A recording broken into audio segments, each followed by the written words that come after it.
You are listening to the Growing Small Town Show, a podcast dedicated to supporting you, the person who really cares about the future of your small town. We believe when people get better, everything gets better, and our episodes offer the ideas and actions that prioritize people and small communities. Thank you for listening. We're so glad you're here.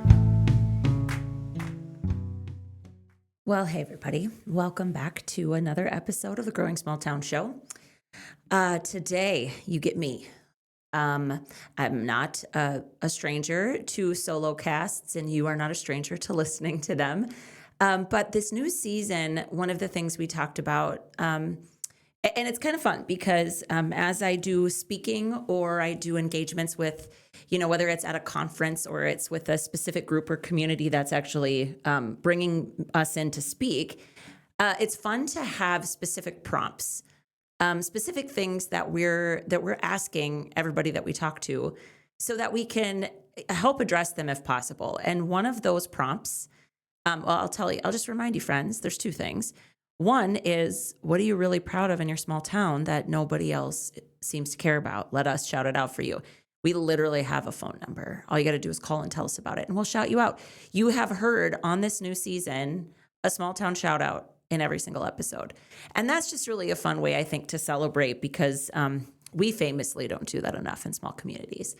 Okay, the second thing, and which is really at the core of why we started Growing Small Towns in the first place, is because we genuinely believe that when people get better, everything gets better. And so I think there is, this is swirling around in my brain. I mean, again, if you've hung out with us for any amount of time, you know that my brain just kind of functions like this.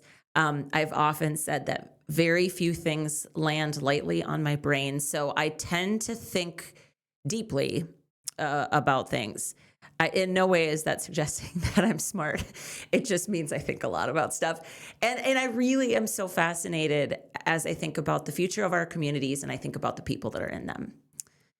We're living in this time when artificial intelligence is rapidly changing the world in which we live. And I've said this before, I'm probably never gonna stop. We'll see if eventually AI takes over and this message gets drowned out. But ChatGPT is gonna get so good at pretending to human that we're not gonna be able to tell the difference. And so more and more, I think, okay, well, what does that mean for us, right? It doesn't mean that AI is going to completely replace all humans, but I think we'd be lying to ourselves if we didn't recognize that there are some jobs that are more at risk. And I think a better way to maybe think about it, or maybe a less frightening way to think about it, is AI is not just going to take away jobs; it's going to replace previously necessary skills. So there are certain skill sets. I think about certain industries, and this, by the way, if you belong to one of these industries, please do not feel targeted in any way.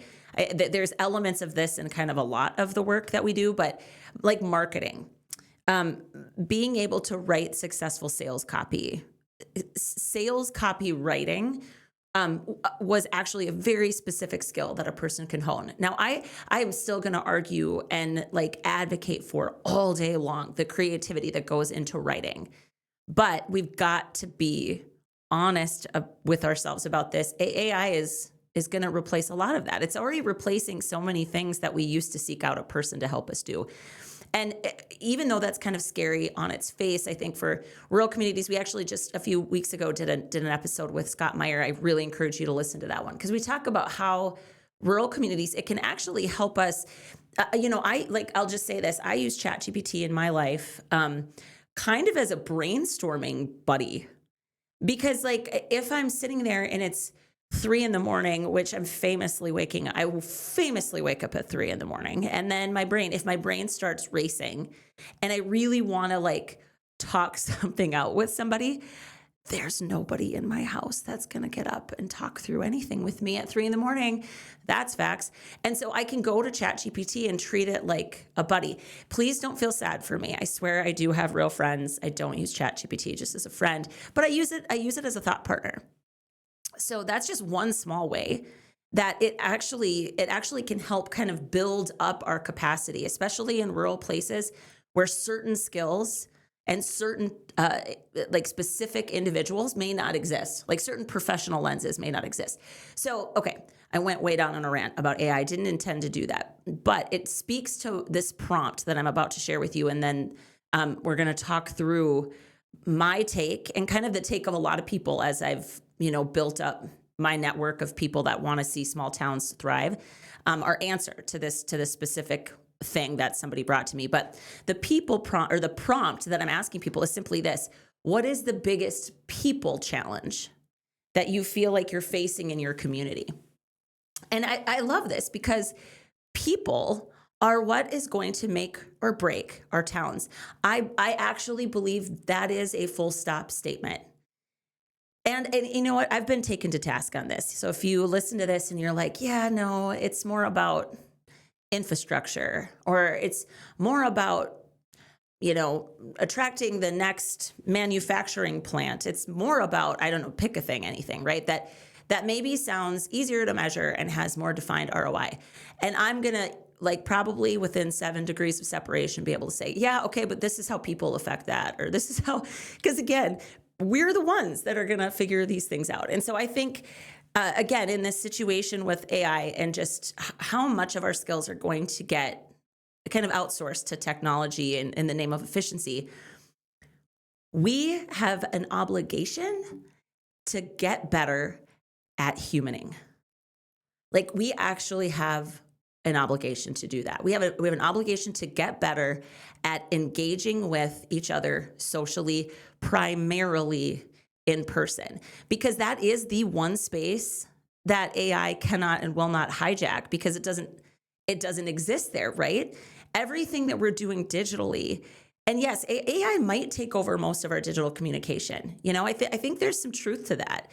And it doesn't scare me, because I still know that at people's core, there's a lot of stuff that they want to look you in the eyeballs to either discuss, to buy. Negotiation happens eyeball to eyeball. Like, there's so many things that happen eyeball to eyeball. And so I'm going to continue to say we need to continue to develop our own skills. And again, like, so I've got 3 children. My oldest is going to be 16 here next week, which is astounding. I have a 13-year-old and a 10-year-old. One of the things as a parent, one of my things, we all have our things that we want to really make sure we instill in our children, besides just like a baseline level of decency and stuff. Like, that's all the thing. I am so adamant that they learn how to communicate in person, because we can't get pissed that they can't or don't. We have to actually understand that they haven't practiced it. It is not the way they're communicating with one another. So they're out of practice with this, right? So this whole people skills thing, it sounds so trite and so fluffy and so hard to pin down as having any real value. And I will just continue to say, yeah, but what about this? And what about that? And how does it feel when that happens? And all of these moments where we have some of the biggest impacts are moments that happen in person with people. So back to the prompt. That was the longest lead up of all time. It's not really an intro, because I'm solo casting and this is what we do here. So if you're still hanging with me, here was the prompt. It, again, is what's the biggest people challenge that you face in your community? And I'm dedicating, at least a couple of episodes every single season just to touching on those. This one, I felt like I've had enough firsthand experience with that I decided I could handle this one alone. We've got a couple other ones that are going to be in the hopper here that I'm bringing in some backup, and we'll talk through things that they've seen. But okay, here it is. It literally, word for word, what the person wrote down was, neighboring towns are still treating us, as in the town they live in, like competition instead of working together. If you are in a small community, and I would say, like, this specifically is an issue or a challenge that I think plagues rural, like a cluster of rural communities that are like a little bit farther from a big community. So my little town, we're 70 miles, a little over 70 miles from the closest Target. And we're 110 miles from the biggest city in North Dakota. And so we really are a region of small communities around us. Okay. So I think this can apply, but I think when you're talking about your neighbor, like if you're 20 minutes outside of a metro, I don't think this looks exactly the same. And again, take me to task. That's fine. I'm always open to having my mind changed, but that's where I really see this playing out and being this mindset of like, we don't work with them because they're them and they're 20 minutes, 30 minutes, 40 minutes away from us. Okay, so the first thing I want to do is just share with you a few mindset shifts that I think are really necessary here, because that is a really old school way of thinking. And I think what comes along with that is that nostalgia for the glory days when each of our towns maybe was a bit more self-sufficient on its own. Over the past even couple of decades, the way that resources have shifted, the way the demographics have shifted, the way our communities look, very few of our individual communities are 100% self-sufficient anymore. I mean, the landscape just looks different. So I think it's really important to challenge or maybe to update some of the mindsets or the thoughts that we have about this topic. So there's 3 that I want to share with you. And the first one is this: your town is not going to win if the town next to you loses. I've heard this kind of, it's dangerous to me. So I think it's important to call out. So let's just run out that scenario, right? So again, I live in a town, 1,800 people. Our county seat is about 30 miles from here. Quite a bit smaller community, but it's our county seat, right? There's a lot of weird dynamics between our towns in a lot of respects, I think. And I've heard local people to me, actually just make the flippant comment, like, well, maybe one day Ellendale and now I just said the town. I was going to try really hard not to say the town. But again, this is reality, okay?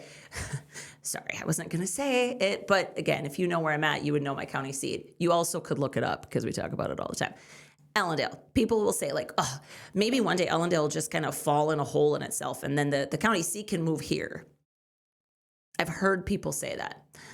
And I look at them and I think if that happens and Ellendale completely falls apart, and I don't know their exact population. I think it's a little over 1,000, I think is about right. Please don't quote me on that, but let's even say that's true, right? Where do you think those 1,000 people are gonna move to if like something catastrophic happens and life ceases to have meaning there, right?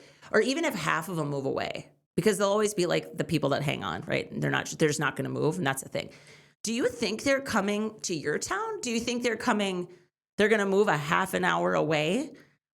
Because it has this feeling in the sense of a dying region, because it is.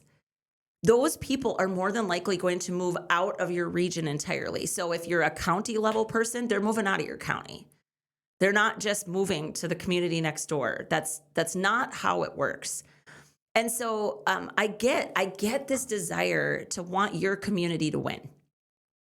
It makes so much sense. But like if a neighboring town is doing something really well that you can learn from, again, going back to this resource-strapped nature of our work, why would you not want to reach out and be like, hey, how'd you guys do this?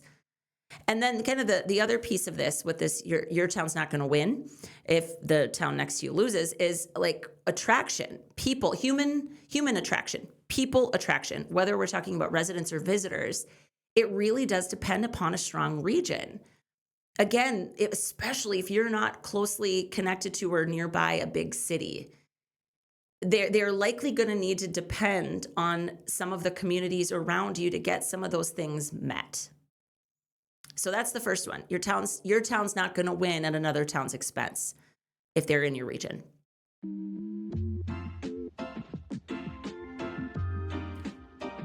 The Growing Small Town show is recorded locally at the Growing Small Towns podcast studio located in Oaks, North Dakota.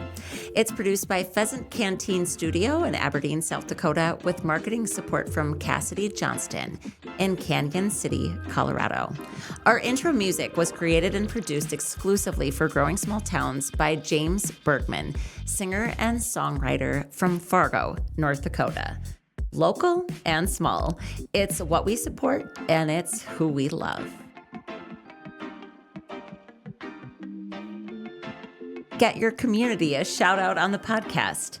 Call 701-203-3337 and share your small town success that you just don't feel is being celebrated quite enough, and let us shout you out. You can also share your biggest people challenge, and we'll dedicate an episode to offering ideas to help. Hell, you can basically tell us anything, and we'll do what we can to answer. We can't wait to hear from you. Today's small town shout out is Vergas, Minnesota. So apparently something's in the water in Vergas.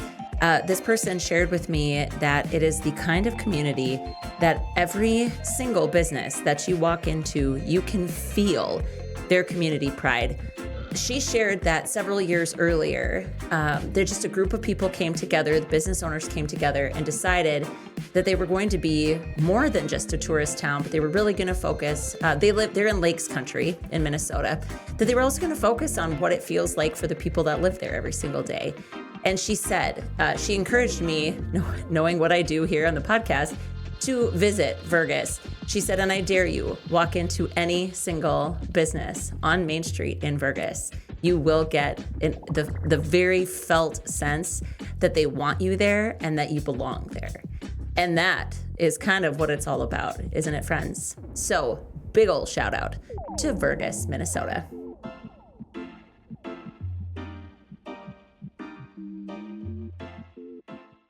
Number 2. We actually just came back about a week ago from the Class B state tournament for boys basketball. Our boys in my little town went to the state tournament for the first time in 30 years. It was a very, very exciting time. Along with our community, there was another local community from our region. And I watched this dynamic play out. This might get me some flack. People may not appreciate this comment, so here we go.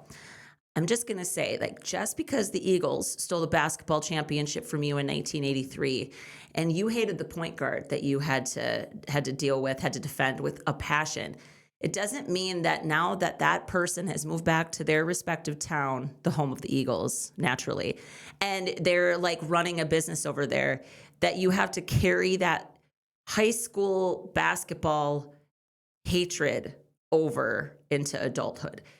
In fact, I'm going to submit that maybe we need to grow the hell up a little bit, okay? So this idea of small town competition, it is mighty. And again, I just said, our in North Dakota, our small towns are considered Class B. There are so many people that travel to the location of the Class B tournaments, depending on the sport that they love, right? No matter if their team's playing or not, just because they love the fierce competition. It is fierce, and it's mighty, and it's awesome. But that spirit needs to be left on the court, on the field, on the track. It really has no place on Main Street. And I say that, and it hits people's brains in such an unpopular way. And yet it's again, go at it when you're rivals in sports. But when it comes to sharing resources, when it comes to being a great place to live in a broader sense than just the four walls of your town, you need each other. Okay, and then number 3, your town likely relies on the residents of your neighboring communities to patronize your businesses. And when relationships are prioritized and intentionally built, they actually will want to come over. So again, I am saying these things as these seem like such a no-brainer to me, but I guess it bears repeating because this was a comment that somebody made. Like this is still a big problem for us. Um, a Main Street, we all know this, like a Main Street business or really any business in a community, they can't survive typically just on the foot traffic from their residents alone. We really need the neighbors to come over. So, I mean, I think what this means is, are we thinking about the towns around us as our neighbors? Are we treating them like we would neighbors within our own neighborhood? And maybe that's the frame to take into this. Okay, so I wanted to share those, just some like mindset shifts about this topic. And then I want to give you three, actually, we're going to say four. I have four. I've got a few notes to try to keep my thoughts together here for you guys, but four really specific actions that you can take. Because I also think action's helpful, right? But I would be remiss if I didn't remind you that as humans, you won't take actions that don't align with what you actually think, feel, and believe. And so that's why mindset shifts. Whew, almost dropped a big unnecessary swear on the podcast. I feel like if a swear gets dropped on a podcast, it always has a necessary placement, FYI. But if you don't address the actual shifts that have to happen in the mind, the actions actually can be kind of hollow. That's how humans work. We take actions based on what we actually believe. Okay, so action step number one. Why don't you go visit them? For real, when was the last time you got in your car and you drove to the neighboring community and did it at a time where there would maybe be some opportunity that the businesses would be open? So not necessarily like on a Sunday afternoon, right? Where a lot of our businesses aren't open, but go and explore the communities around you. Hit up their shops and follow their social media pages. If you've gone to one of those businesses, take the time to go out and give them a follow. And then one of the things, of course, you can just do is, if you love them, you love your experience, give them a shout out, share their stuff. And also, again, depending on who you are, actually connect with people that own it. It's actually super, super cool. And that actually leads into number two.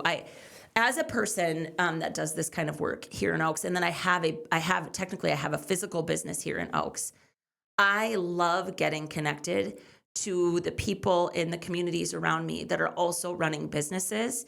I like to actually get to know them. And just for the record, going back to this high school sports thing, two of my favorite people that one runs a business, one runs a nonprofit. One is actually in Ellendale, like I was telling you about. And then the other one, I actually had to guard her. So this point guard thing, we were not point guards. We were big girls, right? We played in the paint. That was our job. I guarded her and she played for Ellendale. She now lives in another town, runs an amazing boutique coffee shop. She and I have had beautiful conversations about the hard nature of being a mom and a business owner and a person in a small town that feels like they might move through the world a bit quicker, right? Like, it's awesome. And like, our competition was very, very fierce when I was young and we were playing basketball. My life would be not as rich if I didn't know these two women. And so I really encourage you to connect with people like you in other towns. And by like you, I mean, even just start with maybe like industry or the scope of your work. So I'm a business owner. I like to frequent other businesses, right? We have an amazing chamber gal here. Kasha's fantastic. Getting her connected with the other chamber people. If you do economic development, connect with the other economic development people.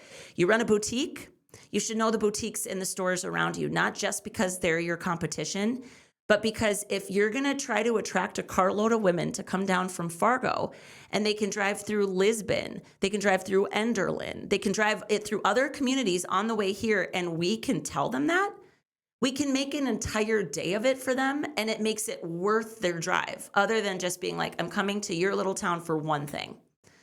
I mean, this actually does make sense, doesn't it? I feel like it does. I also think what's cool is then consider what if you got to know a handful of these people that do the same thing as you in other towns, and you hosted just an informal, casual gathering of those people to say, hey, what could we do that would be unique that we could work together? Because again, we host a lot of events here. The chamber offices in my space, we commiserate a lot, me and Kasha do, about, I should say Kasha and I, that's proper grammar, excuse me. We commiserate a lot about how hard it is to get your stuff seen, to get people to show up. When you have multiple groups promoting the same thing, the chances of more people attending, it goes up, even if they're going to other communities. And this isn't just anecdotal. I've seen it. I've seen it happen. I've seen it work. Number 3, if you hear about something going on in another community, and you think you could offer some support or help to help them navigate it, like maybe it's something you've already done, or maybe there's a contact that you have, like, and I'm going to give you an example here, but reach out and offer it. Now, I'm going to tell you how this went for me. I will not tell you that the community in this case, because it didn't go the way I had hoped. But I still stand behind the choice and the action that I took. And I still would recommend it as a bit of advice for you if you're trying to build these connections. So a community nearby, they were dealing with a specific challenge. Again, I don't want to get clear because I don't want to call them out. But they were dealing with a specific challenge, and I had been working with some consultants, a great group of people, like outside of the state, right? And these people, to my knowledge, had never met them or worked with them. And so the 4 people I knew that were involved with this thing that I had met, right? And that's the other thing, guys. I had already I knew these people. So I've done a lot of that legwork, like to go around and meet who these people are. It does take a lot of time, but again, if what we're trying to do is build a stronger region, it works and it's important. So I sent them a message, and I simply said, hey, guys, they're all gentlemen. I was like, guys, I heard that you're kind of working on this. I would be happy to share our experience with this group so far. I know you know about them, but if you want to sit down, like I will come over and talk to you. I will sit down and just share everything that we learned. Now, again, with the intention of being helpful, supportive, and collaborative, not a single one of those gentlemen even replied to my email. They legitimately didn't even reply to say, hey, thanks. Thanks so much for reaching out. Thanks so much for offering. We've got it. We know what we're going to do. We feel confident about our plan, blah, blah, blah, or just, hey, thanks, Rebecca. Like that would have been super rad. They didn't do that. Now, does that alter the way I think about them? Damn straight it does. I mean, I'm not superhuman. I think it's pretty poor form. So I guess that's the flip side of this, is if you get an offer like that, even if you're like, I would never take you up on that, thank them for the offer, because it takes effort, right? But I just think like we're learning things every single day. And if we can help other people, why wouldn't we offer that?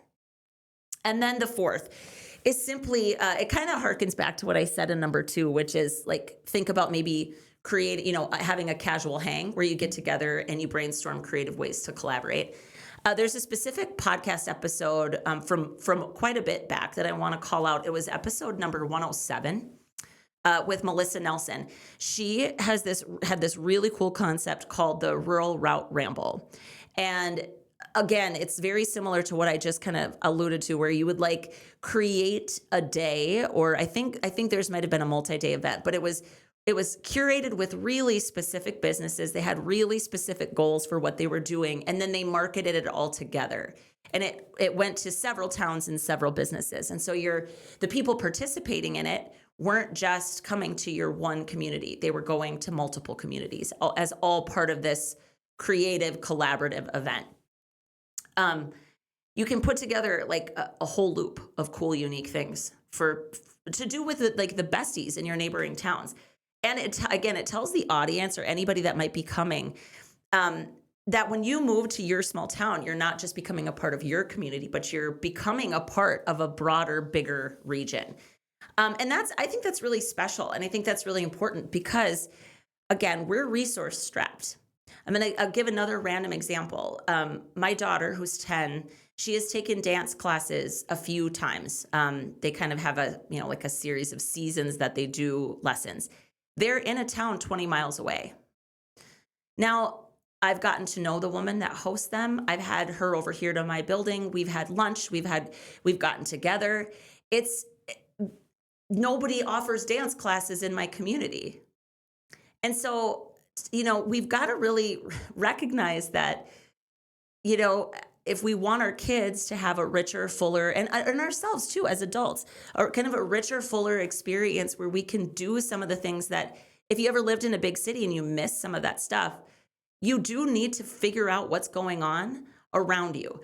Another thing I can think about is the gal that runs, and again, she's become a friend. Her spouse or partner has become a friend. She one time held a belly dancing class in a town 30 miles away. I mean, that wasn't necessarily on that year's bingo card. Ooh, you know what I need to do is learn how to belly dance. That's not the point. The point was just the fact that it was something I'd never done before. I took some girls with me, and it was so freaking fun. There wasn't anybody offering that here, and that is locked away as a key memory. And it's because we had built connections, rapport, and relationships with people in the town next door. So I hope a few of these ideas, thoughts, I hope they not only encourage you, but maybe challenge you to think a little bit differently about this. I famously gave up economic development at the end of 24. I encountered this mindset of just, they are straight up our competition. We will not share this tribal knowledge, this protect our genius BS. It's BS. Because you know what? Again, I'm going to go back to the reason I think people matter so much. I could give another community the entire playbook for what we've done in Oaks. Oaks is our little town is great. We could share, and I do. I mean, I think everything we've done, I pretty much share willingly on here because I believe in the power of this. It's up to the people to take it, to run with it, to make it what's theirs. And it won't look exactly the same because the people aren't the same. So what if instead of treating every outside person, even the neighboring communities, as outsiders and something to be afraid of or people to fear, what if we treated them like partners, collaborators, and we treated them with hope? And the whole relationship with hope. And we were open and honest and giving and loving. And we shared just what on earth would happen. This mentality of our neighbors are competitors only, it's damaging. It's unhelpful. And frankly, it makes the nature of this work where we're already running thin, it makes it so much harder. And friends, it doesn't have to be that way. So I look forward to hearing your stories of collaboration, your stories of working together, because I just think it's beautiful. And again, I think it's the entire goal. We're trying to get either people to come and visit or people to come and move here. When we are in a strong region, people can sense that. Okay, the last thing I'll leave for you is if there's a people challenge in your community that you would love either me to riff on, which it's not always going to be the thing. Sometimes, like I said, I'll bring in somebody that I know that can really speak to answers or to ideas. Please just, again, that phone number, I don't have it printed because I'm a terrible podcast host. We will make sure that it's in the show notes. We will make sure that it's in socials. That number is meant for those two things, either the celebrations of something in your town or your people challenges. We really want to hear from you. Okay, friends, keep doing what you do in small towns. We need you, friends. Have a great day, and we'll see you next time.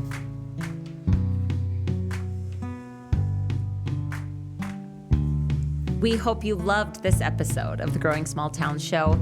We encourage you to leave us messages at 701-203-3337. And be sure to subscribe to our newsletter at growingsmalltowns.org.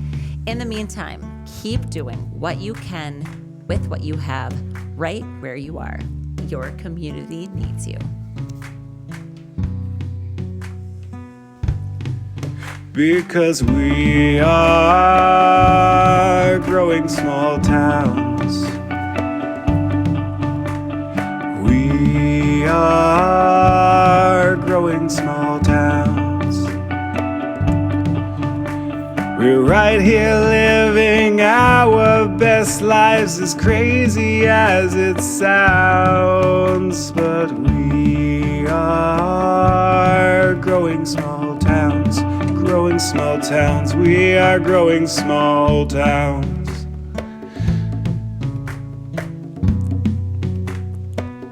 We are growing small towns.